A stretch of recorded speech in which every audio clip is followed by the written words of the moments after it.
नई शिक्षा नीति को लागू करने के लिए हिमाचल में कसरत तेज कर दी है।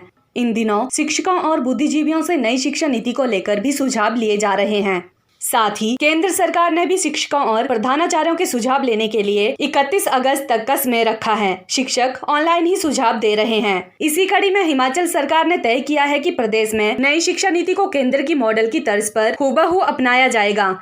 शिक्षा मंत्री गोविंद सिंह ठाकुर की अध्यक्षता में टास्क फोर्स बनाने की प्रक्रिया शुरू की गई है, जिसमें 27 सदस्य लिए जाएंगे। शिक्षा मंत्री गोविंद सिंह ठाकुर ने कहा कि आधुनिक भारत की नई शिक्षा नीति रोजगार परक होगी और नए युग का सूत्रपात होगा। नई शिक्षा नीति के तहत माँ बोली में भी पढ़ाई करवाने की व्यवस्था है। हालांकि समूचे हिमाचल की कोई भी एक बोली नहीं है। ऐसे में प्रदेश की एक बोली बनाना चुनौती भी होगा। लेकिन इससे पहले प्रदेश सरकार ने तीसरी कक्षा से संस्कृत में पढ़ाई शुरू करने की योजना तैयार की है।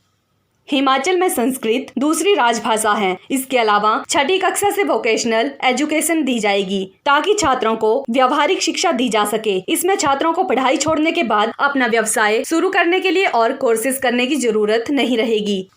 नई शिक्षा नीति के तहत +2 सिस्टम खत्म करके 5+3+3+4 सिस्टम रहेगा, जिसमें पहले 5 साल में बच्चों की फाउंडेशन तैयार होगी। प्री नर्सरी, नर्सरी, केजी के अलावा पहली और दूसरी कक्षा मिलाकर कुल 5 साल होंगे। उसके बाद तीसरी से 5वीं तक 3 कक्षाएं, छठी से 8वीं तक 3 कक्षाएं और बाकी 4 साल की पढ़ाई उच्च शिक्षा की रहेगी। उच्च शिक्षा के दौरान छात्र किसी भी संकाय में प्रवेश पा सकते हैं। अगर कोई विज्ञान संकाय लेता है और उसे लगता है कि वह नहीं पढ़ पाएगा तो आर्ट में वापसी कर सकता है।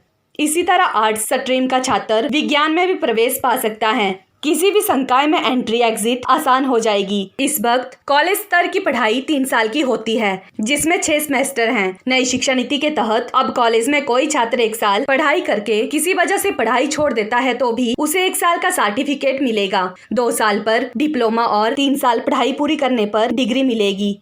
PLTV के लिए शिमला से पुष्पेंद्र की रिपोर्ट।